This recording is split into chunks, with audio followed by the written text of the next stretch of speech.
বাংলাদেশের রেল খাতে আসছে বড়সড় পরিবর্তন। চলুন জেনে নেওয়া যাক নতুন এই পরিকল্পনাটা আসলে কি। নতুন রেলমন্ত্রী এই একটা কথাতেই কিন্তু পুরো সমস্যাটা পরিষ্কার হয়ে যায়। এই সমস্যার গোড়াতেই আছে সমন্বয়হীনতা, মানে কোঅর্ডিনেশনের মারাত্মক অভাব। মানে রেল লাইন তো তৈরি হয়, কিন্তু বগি আসে না, ফলে লাইনটা অচল হয়েই পড়ে থাকে।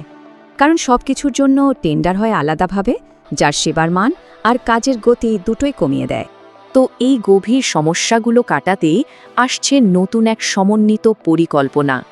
এই পরিকল্পনার মূল ফোকাস হল নেটওয়ার্ক বাড়ানো, আর সাথে ইঞ্জিন ও বগির সংখ্যাও বৃদ্ধি করা।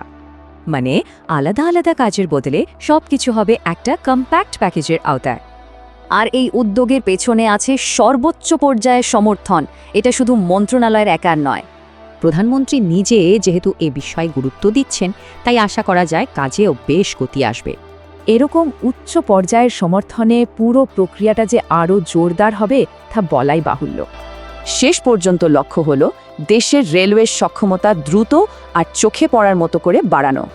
কিন্তু শেষ প্রশ্নটা থেকেই যায়, সমন্বয় ফিরলেই কি আসলেই রেলের ভাগ্য ফিরবে?